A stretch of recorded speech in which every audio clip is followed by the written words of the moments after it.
Okay. So let's see, I posted homework 3.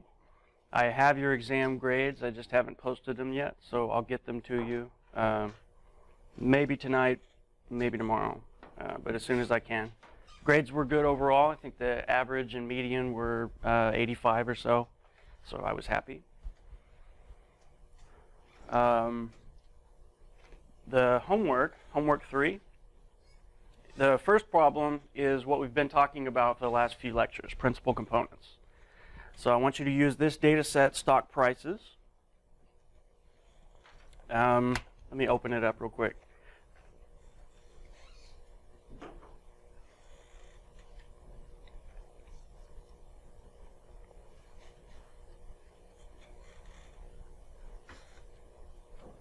I have an unusual request. One of our classmates is taking the GRE tomorrow. Who else taking the GRE? How many people have taken the GRE? I guess everybody, huh? Okay. Well, let's just take 5 seconds to silently wish good outcome for our classmate who's taking the GRE tomorrow. Okay? 5 seconds. Ready? Quietly wish good things. Ready? Set, go.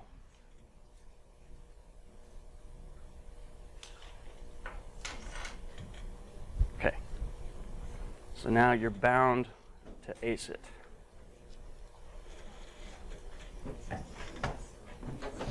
Here's the stock prices data.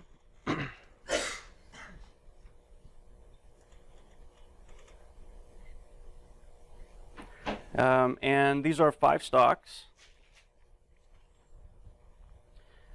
measured at different times. And I can't remember the details of what the timing was, but let's say it's like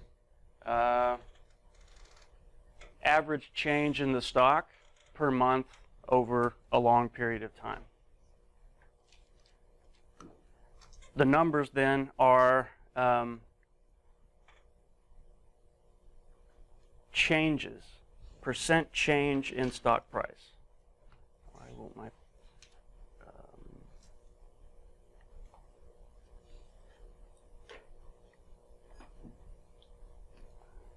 stop doing that? I don't want to do that. Well, it's not letting me interact with it, but it's just numbers, okay? So 5 numeric variables, and you have a bunch of measurements for each one of them. I want you to do principal components. So look at the data. You have 5-dimensional data. You can't look at it just with your naked eye and really learn anything. With a new data set, what I generally do is, number 1, I do univariate summaries. PCA is kind of a second stage investigative tool to use. First thing you should always do is just look one by one at your variables. So I might look at JP Morgan and ask in R for a summary. I could do summary of my data frame, and it goes column by column and tells you here's the minimum, here's the maximum, the median, here's how many missing values there are, if there are any. At the bare minimum, I would look at that information. You want to know right off the bat before you do anything, are there any missing data? If so, how many? And for each variable, it's good to look at them to get a feel for what kind of scale do they live on. Are there any extreme values that you want to investigate? Maybe there are errors in coding. And then you might make some univariate pictures like box plots or histograms. One step up from that might be pairwise scatter plots. You could look at the pairwise relationships between the variables. But when it comes to looking at the data set and all variables together simultaneously, you need a multivariate technique. So PCA is one, cluster analysis is another. We're going to learn about cluster analysis, I think, starting Wednesday. So, do PCA on these data. What PCA is going to tell you is what are the really core structural patterns and relationships in these data. What are the patterns that drive most of the variation? So do PCA. Tell me about what proportion of variance does each PC represent. tell me about the interpretation of each PC in terms of the coefficients of the linear combination. So like part A, what proportion of variance is explained by the first two PCs? And then part B and C are interpret what the two PCs represent. The new PCs are these new variables that you discovered that in some optimal way cram all the information in the 5 variables into one. And the nature of what has been done there, the pattern that's been represented, the way you interpret it is by looking at the coefficients that make that principal component. Remember, a principal component is a linear combination of your variables. So is it 50 times the first variable plus 0 times the second one plus 0 times the third one and so on? If that were the case, then that PC would just basically be variable 1. Or is it some average of all 5 variables? If it's an average, a bunch of non-zero coefficients, is it an index type of variable where it's an overall average? Or is it a contrast where it's a comparison of this subset of variables to that subset of variables? That's what I'm looking for in B and C. Comment, interpret the coefficients. And when I ask what kind of weeks will be highlighted by this PC, what I have in mind is what we did, I think, Wednesday last week in the Hall of Fame data, where we computed the principal components, and then we ordered the players based on principal component 1. And we looked at who were the players that scored highest on PC 1. When I ask what kind of weeks will be highlighted by this PC, it's like what I was asking in the Hall of Fame data, what kind of players will be highlighted by this PC. So the way you can answer B and C is either to compute the PCs and order the data and look at the top so many. The extreme values of PC1 are players like such and such. You can also, you don't have to do that ordering thing if you're not comfortable with the R code. You can answer B and C by just interpreting the coefficients that make up the linear combination. PC1, roughly speaking, is a contrast between variables 1 and 3 compared to variables 4 and 5 or something like that. That's sufficient for the homework. In D, I want you to verify, so you will need to compute the PCs. You're going to get the first 2 PCs. Compute those, so now instead of an n by 5 data matrix, you have an n by 2 data matrix. You've replaced your 5 variables with these 2 new ones that we've discovered. And then I want you to verify that the sample variance of PC1 equals the first eigenvalue of the covariance matrix. And the sample variance of the second PC equals the second eigenvalue. In part E, I'll show you an example of this today, but this is a really handy plot to make with multivariate data, especially when you can use the first 2 principal components to represent the vast majority of the variance. Suppose that the first 2 principal components account for, say, 85% or more of the variance. Then they represent the real essence of the data. And so you can look at the data, or at least a good approximation of the data, with just a scatter plot of PC1 versus PC2. With that picture, you're essentially visualizing a 5-dimensional data set in 2 dimensions. So I want you to make that scatter plot, PC1 on the x-axis, PC2 on the vertical axis, and comment on the extreme values on PC1. Where's the biggest one and where's the smallest one? And comment on what is it about those weeks that makes them be extreme. That goes back to parts B and C.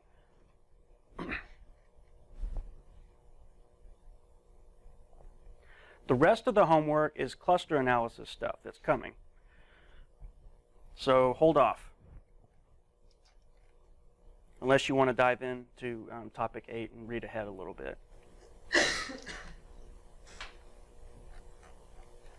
All right.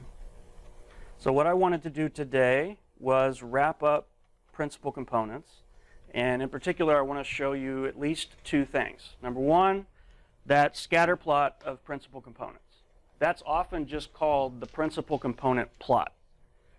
If you see somebody say principal component plot in figure 1, what they typically mean is it's a scatter plot of PC1 versus PC2. Note, by the way, that if you need 3 principal components to get a sufficiently large proportion of variance explained, there are ways to make 3-dimensional scatter plots. You can make them in R. You can make interactive ones in R, where you can click and drag and rotate and stuff. Okay.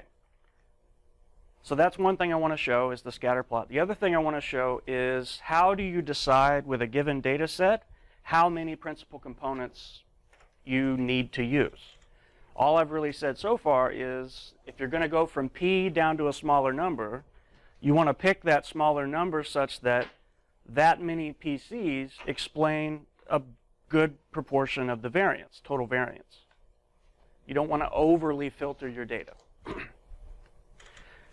And generally, we don't apply an arbitrary threshold, like you have to take the number of PCs that gets you 85% of the story. We use a picture typically to do this. The idea is, how many PCs do I have to add such that the amount of variance that's explained doesn't change dramatically beyond it? So suppose I add the first 2 principal components. The first one accounts for 40%, the second one 25%, and then the third one counts for 5%, and then 4% and 3%. So it went from big story, slightly smaller story, to noise. So you can imagine a picture that we might make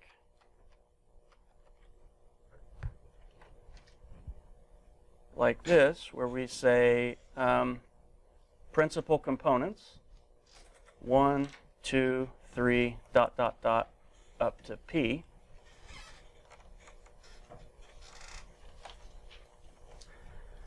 And on the vertical axis, we could put, for example, the proportion of variance explained.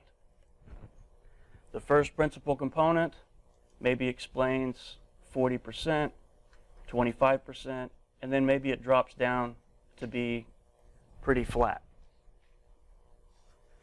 What we're looking for is what your textbook and other literature would call an elbow.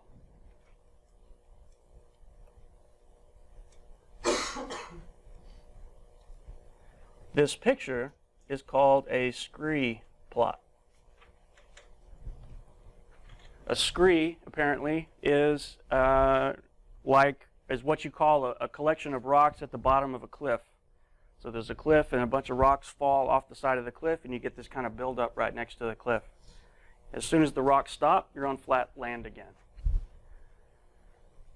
In a picture like this, I would say I need the first principal component because without it, that's a substantial jump in explanatory power.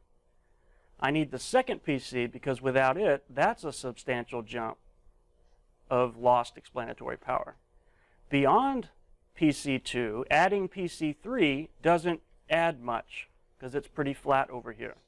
And all the subsequent ones will be even flatter.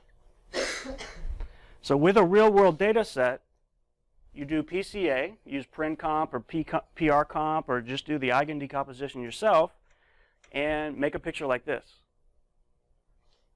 You look at this picture and decide, okay, I'm going to use 2 or 3 or however many principal components, and then go look at the coefficients of the eigenvectors and think about interpreting. What did you just find?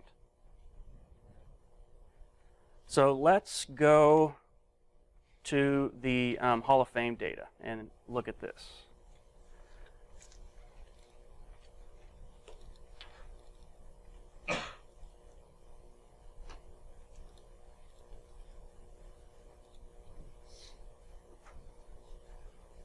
Okay.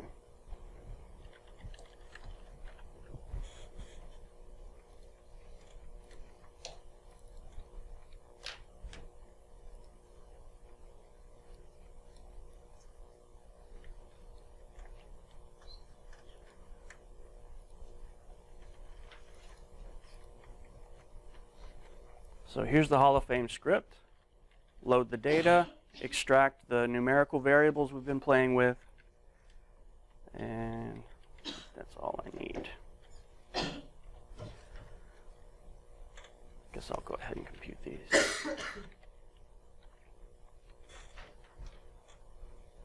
All right, so now principal components. We know multiple ways to do this now. There's the PRComp function, and there's the PRINComp function. Either one will give you basically the same information. I think it's also instructive to see how you can do it manually, so that's what we have here. Remember that if we're going to do principal components, we need to make a decision about yes or no, are we going to standardize our variables first? All PCA is take a covariance matrix and decompose it into its principal pieces. So do you want to decompose the sample covariance matrix, or do you want to standardize your variables, which results in doing the decomposition of the correlation matrix? The main reason to choose between the two is if there's a strong difference in scale among some of your variables, in which case capital S is the diagonal elements of capital S are dominated by the variance of the most variable variables. So if you decompose that, you're going to get patterns that point to those highly variable variables, not necessarily the joint interrelationships. So certainly when there's differences in scale in your variables, it makes sense to standardize your variables before doing this, and that's equivalent to doing the eigendecomposition of the correlation matrix. So let me compute that. And remember, this is the output from the eigenfunction. It tells you the eigenvalues, and it tells you the eigenvectors. The values are ordered from greatest to least, and the vectors are ordered in the same way. The first eigenvector is in the first column, second is in the second column, and so on. So with these data, I have these eigenvalues. Notice that the sum, let's see if anybody can guess this. We have 6 variables, and we just did eigendecomposition of the 6x6 correlation matrix.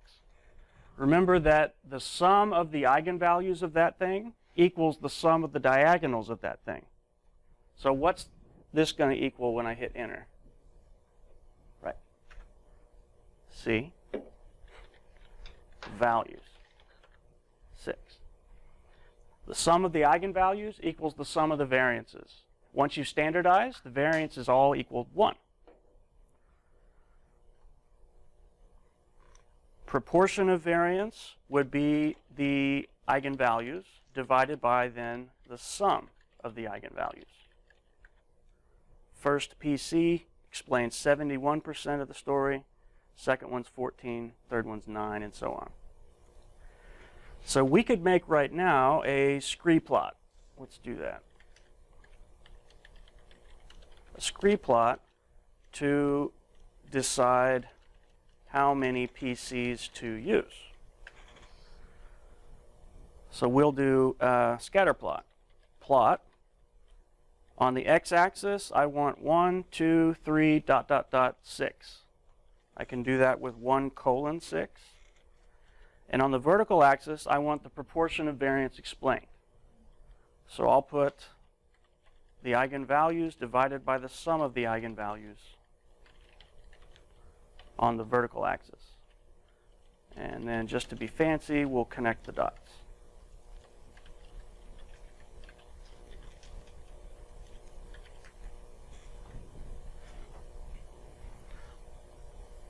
So that's our, quote, screeplot. Looking at this picture, how many principal components, going on what I was sketching on the whiteboard, how many principal components do you think we could get away with using? Okay. You could argue a few different choices. You could argue 1, because adding 1 has this enormous increase in variance explained. Adding 2 has that much increase, which is about the same as adding the third one, and about the same as adding the fourth one. So I would argue the choice is between three possibilities. One, or I would say two possibilities. One possibility is you only use one. Another possibility, since really you're looking for a place beyond which it gets flat, substantially flat, these points through here look to be equally informative, all of these. So I would say I'm going to choose either between one or maybe include all of the first five.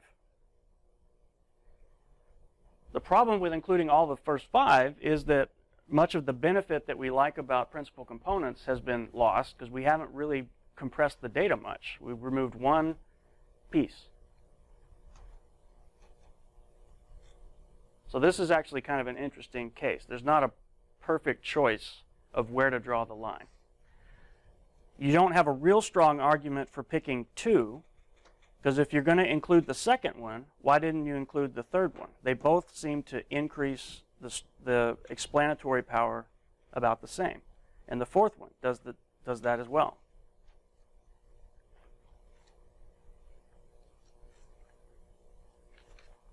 You could also, given that these seem to give roughly the same amount of information, you could also employ some arbitrary threshold that you want to aim for out of preference. For example, I'm going to use however many PCs it takes to give me 85% of the story. Whoops. If I compute the cumulative sum of these, dang it.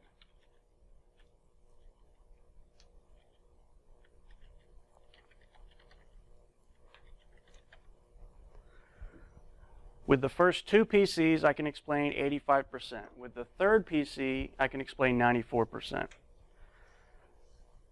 So having said all of that, I'll just reiterate that choosing how to represent your data best using principal components is somewhat subjective.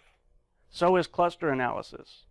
All these multivariate visualization and dimension reduction techniques are ultimately up to your choosing how exactly to implement them.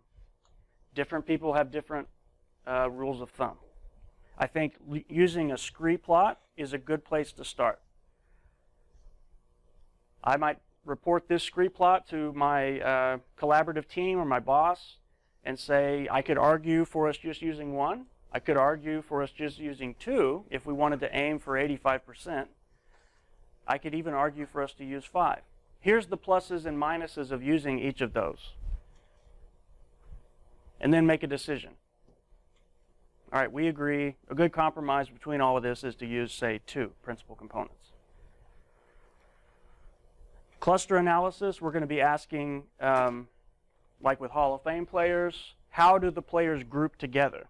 Is there a group of players that were of a particular type and there's another group that's of a different type? When we do that, we also have to answer subjectively, how many groups are we going to group into? So we'll have not screeplots, but similar kinds of diagnostic plots for guiding that, but ultimately it is a little bit subjective.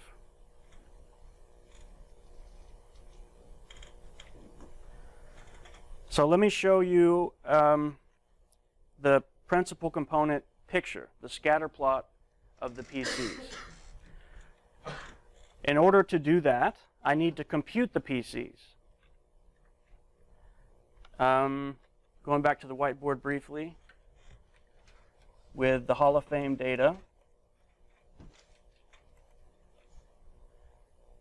we did PCA using the standardized variables.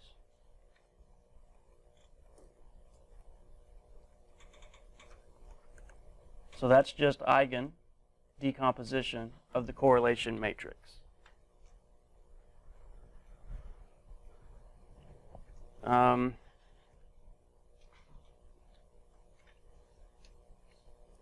What that means is, so if if I do eigen of that, then I get the pairs of eigenvalues and eigenvectors of capital R. And what we know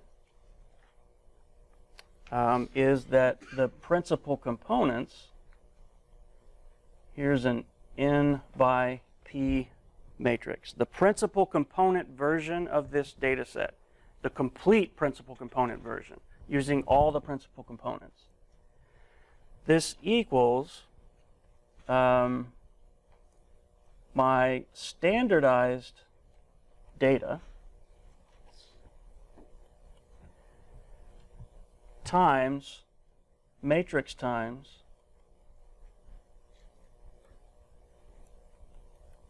the matrix of eigenvectors.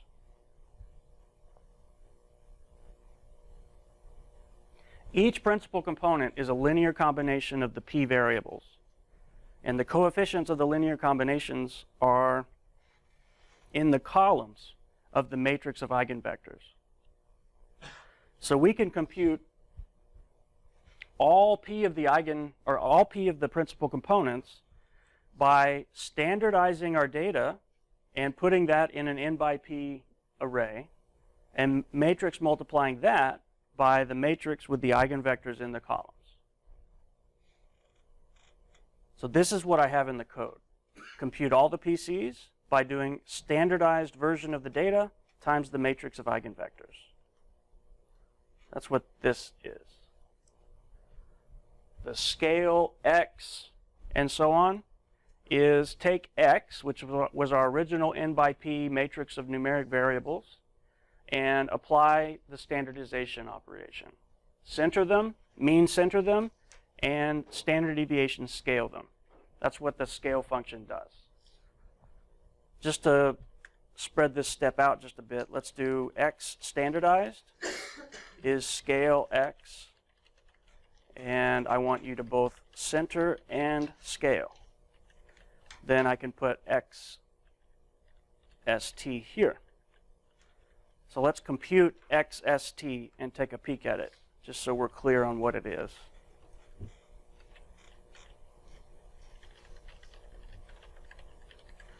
It's the same dimension as our original data. Here's our original data, the first 6 rows, just a peek at the top of it. Here's the standardized version.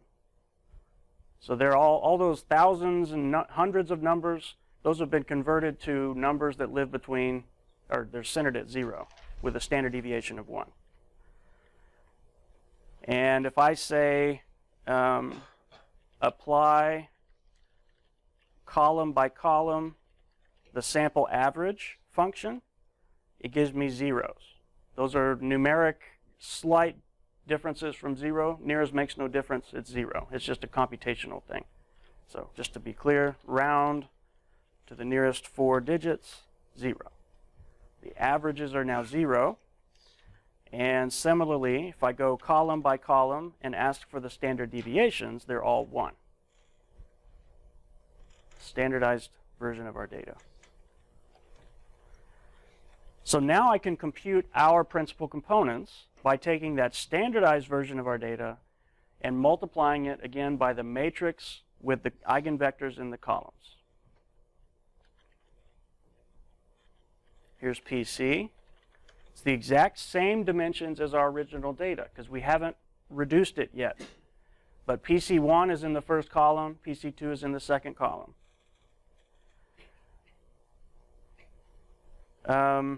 If I compute the variances, the sample variances of my PCs, column by column, compute the variance, sample variance. These numbers will equal the eigenvalues. The sample variance of my principal components equal the corresponding eigenvalues. We knew that. What else do we know about these PCs? What if I did the inner product of PC1 with PC2? What if I did PC1 dot product with PC2. That's going to be 0. Why is that? All the PCs are orthogonal to each other. They're finding different dimensions or different directions to point. That's the third thing I want to show you today, by the way. Don't let me forget. The rotation aspect of principal components. There's a way to visualize and understand what principal components is doing as taking a scatter plot and rotating it just so that it optimally lines up with the data. Each PC is in an orthogonal direction.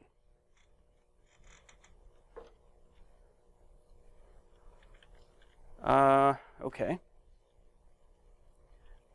Now, let's make the PCA plot. Plot of first 2 PCs.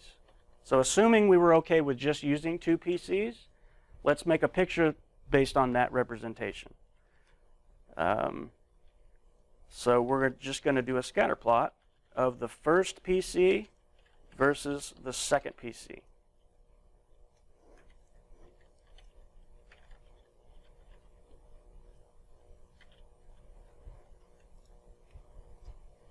So that's our 6-dimensional data represented by a 2D plot. And that's roughly 85% of the story represented in this picture. When you interpret this picture, you keep in mind the different proportions of variance explained by each PC. So the proportions of variance, again, values divided by sum. The first PC explains 71%, the second one explains 14%. So here's a picture of all the PC1s versus PC2s. The horizontal direction is where most of the story is, because the horizontal direction accounts for 70% of the total variance. The points on the far extremes of the horizontal axis are more different from each other than the points that are far apart on the vertical axis. Or in other words, the horizontal pattern is the most important pattern. It's the one that drives the data most. The vertical pattern, or the vertical direction, because it only explains 14% of the variance, is a more subtle pattern. And then one other thing that I'll remind us about from last time is, I computed the PCs, so I've already got those. Now let's order the data by the PCs. We could start with PC1. Order the data by PC1.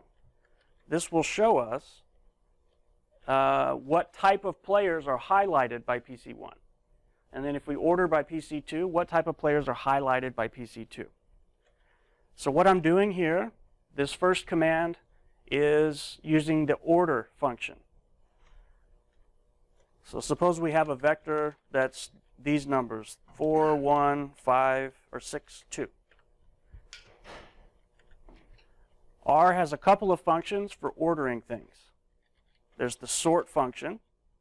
Sort will just give you back your input after having applied a sorting algorithm. Another way to sort your data is to order it, is to get the order function. The order function, what it does is it gives you back the indices, the locations that you would need to reorder things to in order to make it ordered. So order of X is 2, 4, 1, 3. That's because the second element is the smallest, the fourth one is the second smallest, the first one is the third, and so on. So if you were to do X and index it or order it by order, you get the ordered version. That's what I'm doing here. I'm saying, give me the indices I can use to order by PC1. Specifically, I'm getting the absolute value of PC1 because I care, for illustration purposes, about both big extreme and small extreme. Think of PCA PC as spreading out the data in a sensible way, from least to greatest on some scale. The scale is all about the coefficients of the linear combination. So let's look at who's on the tails of this new variable. So 001 and 002 will be the indices for ordering the data by PC1 and PC2 respectively. If I look at the first 5 rows as ordered by PC1, these are the players that PC1 highlighted. These are the players that are extreme on PC1. And predictably, these are all players that have much bigger than average values for all, or at least most, of the variables we used. We only used 6 of these variables. But these players are going to be the most extreme on PC1. And for the second one, ordering by PC2, here's the first 5 rows.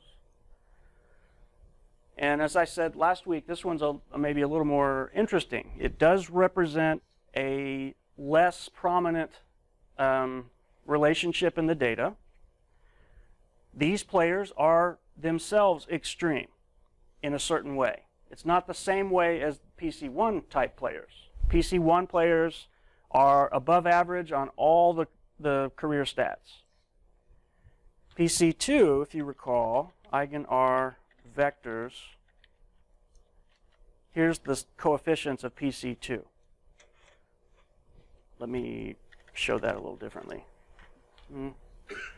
So the first, hang on a sec. So here's the first 5 rows.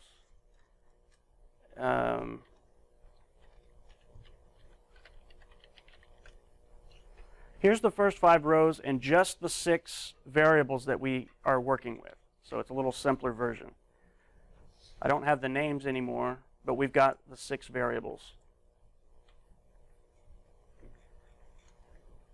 Here are the coefficients that define PC2.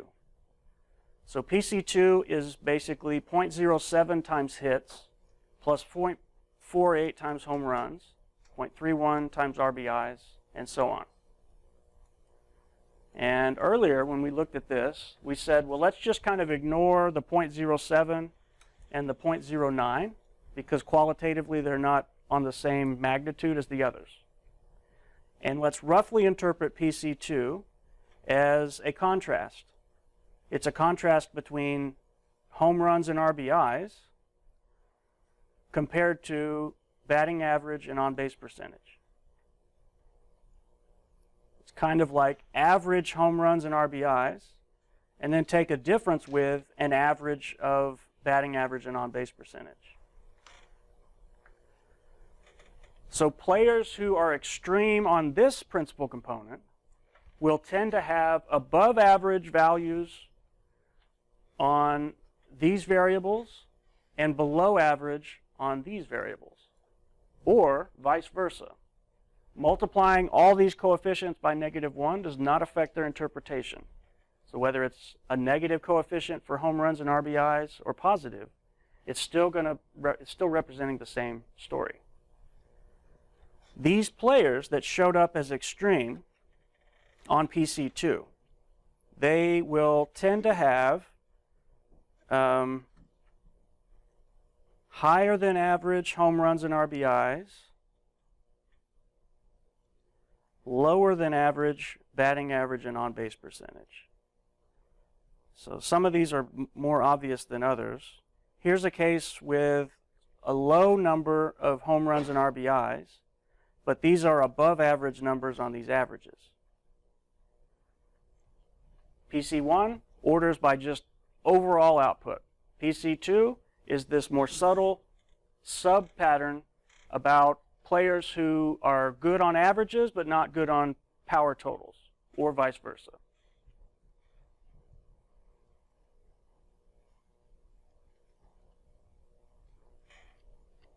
Okay, let me go back to the notes briefly and finish here. I want to show you a picture. Let me find which one I want to show you.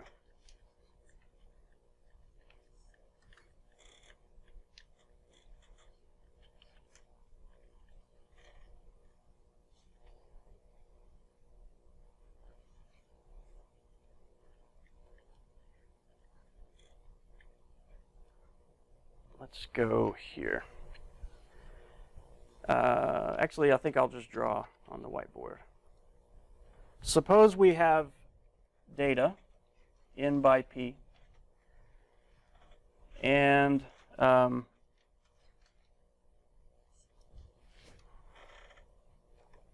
let's suppose p is equal to 2. So I can draw a picture. We just have bivariate data, 2 numeric variables. And suppose we draw a scatter plot of our data. So here's my data. I have n observations. For each individual, we have 2 variables being measured. That's the scatter plot of our data set.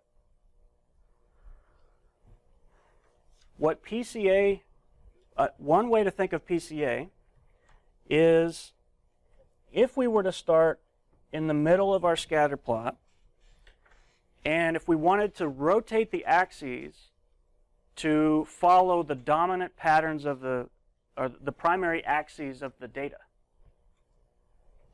The primary axes of this ellipsoid of data go like this and like that.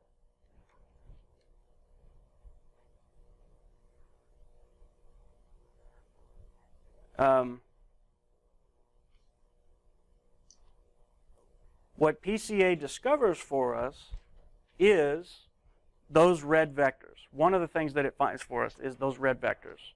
So what change to the orientation of the data do we need to make in order to have it laid out square for us, with the primary axis going horizontally and the secondary axis going vertically? I didn't explain that very well. So let me just say, as you proceed and learn more about principal components, depending on the books and the references you read, you may see them talking about rotation. Principal components is a way to rotate your data for maximal information representation. If you did principal components with this data set and computed the PCs, the scatter plot wouldn't be oriented like this anymore. It'd be oriented right in front of you going horizontally, vertically.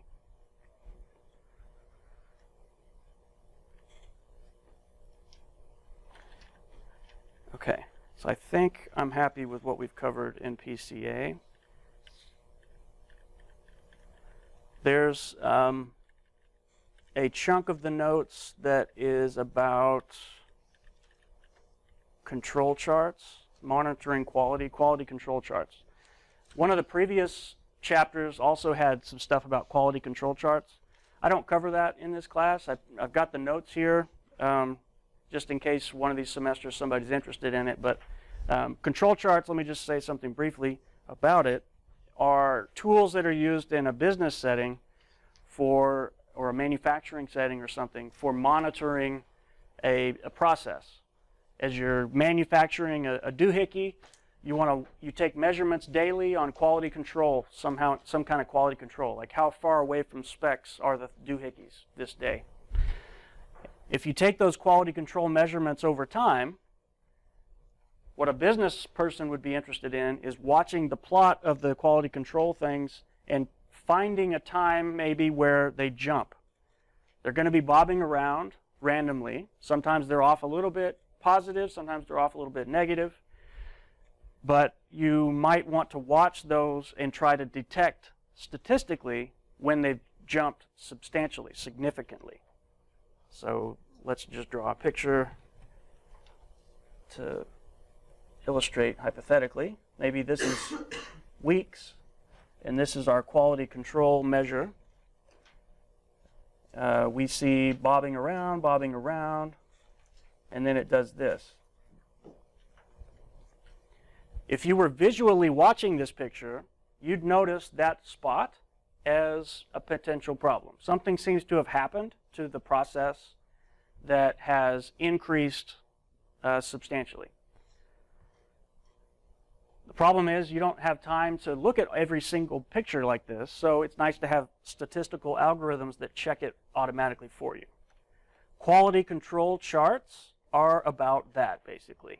Monitoring quality control measures of a manufacturing process or something and trying to detect when a substantial change to the process has happened. Principal components can play a substantive role there. I think where we saw this stuff earlier was in the MANOVA and the T-squared considerations. You can also formulate that question of monitoring quality as a confidence region or hypothesis testing question. Suppose you create a confidence ellipse and you want to watch for your quality measurement variables. Do they ever go outside your confidence ellipse? If they do, maybe you need to look more closely and diagnose the problem. So that's all I'll say about quality control stuff. Usually that's of interest to like business school students primarily. But I don't think it merits as much detail as it gets in the textbook. All right. So just a real quick preview in what we have left here of where we're going.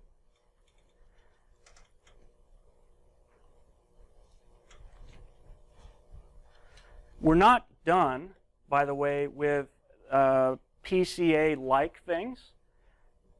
We're using PCA primarily as a dimension reduction technique. There are other dimension reduction techniques out there, and some of them I want to show you. The general buzzword to look for dimension reduction is ordination.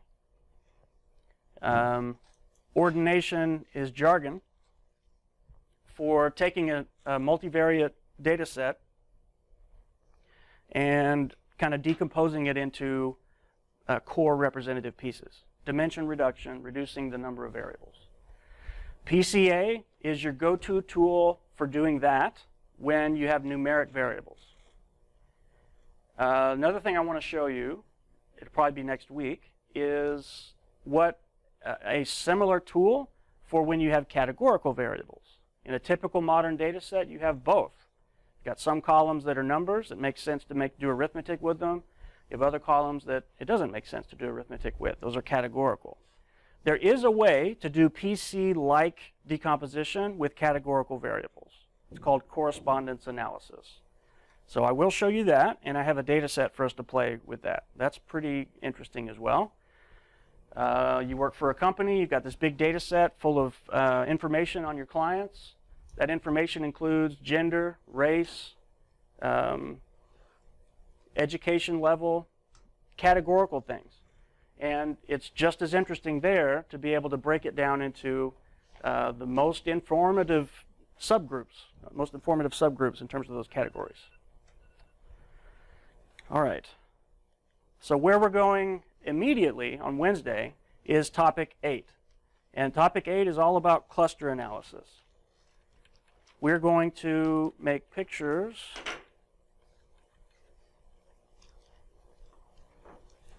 kind of like this,